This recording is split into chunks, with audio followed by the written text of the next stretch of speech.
So, no, I wouldn't say I have a passion for HR. Welcome back to Human Resources for the People. It's a human capital revolution. Today we're going to be talking about whether or not Max Scherzer is lying. So this is a weird one. It's kind of an interesting take for human resources, but it's something I wanted to cover. It relates directly to human resources.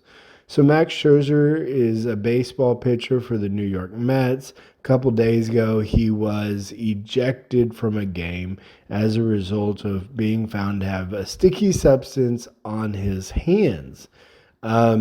He the umpire checked him a couple times. He went and washed his hands a couple times, and eventually, after multiple washes, he was ejected. You ought to watch the John Boy video on it. I'll have a link down below if you're interested. But so let's take a look and listen to Max Scherzer and how it relates to HR right here. 10 games. I went through the appeal process. Looked at what that appeal process was going to look like. I thought I was going to get in front of a neutral arbitrator, but I wasn't. I was going to be through MLB. So, given that process, it wasn't going to come out on top. So, what is Scherzer talking about? So, what I've got pulled up here is the discipline imposed by the chief baseball officer or commissioner, and it actually applies to what happens in the game, especially with umpires and refs. And you can take a look down below, and I've got a link to the collective bargaining agreement for Major League Baseball. It's pretty interesting. I've never actually read the collective bargaining agreement before, but I think it's interesting, especially comparing it to a trade union, for example. But here it says, well, you can suspend a player, and if you want to suspend a player, then you have to go through the grievance process. So, and specifically, the grievance process includes an arbitration panel, and this is common for most labor unions. So, what it is they will have an arbiter. It's a judge. The company and the employee and his union go before the judge. The judge makes a decision, and that decision is binding. And this is agreed upon in the collective bargaining agreement that was signed, right?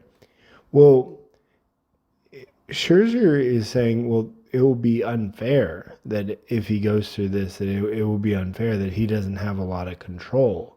No, his collective bargaining agreement specifically states, and you can see here in 9, that one arbitrator will be from the union, from the Major League Baseball Players Association, and one will be from the company, and one will be an impartial arbitrator that will come from the American Arbitration Association.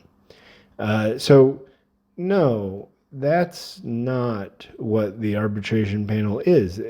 He's not telling the truth.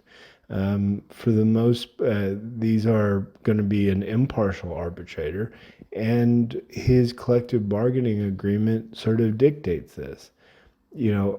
I don't know where he stood with respect to the union. I don't know where he stood with respect to the things that happened within his own union, or whether or not he voted to sign the Major League Baseball Players Association collective bargaining agreement. But whatever he did, he ultimately agreed to, and no, it will be an impartial arbitrator.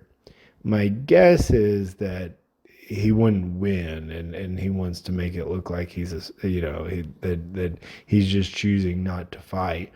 But again, Major League Baseball's union is pretty strong. It's probably the strongest of the major professional leagues. And so, what is he talking about? What is he talking about? And ultimately, I think that this is an interesting case where, it really helps to understand the structure of unions and the structure of a collective bargaining agreement to dig into these things and see what these players are talking about. Let me know in the comments down below. Do you think Max Scherzer is lying? Do you think that he was cheating here? I think it's an interesting topic for an HR channel, and I love covering the Players Association. I'll see you on the next video. Bye, guys.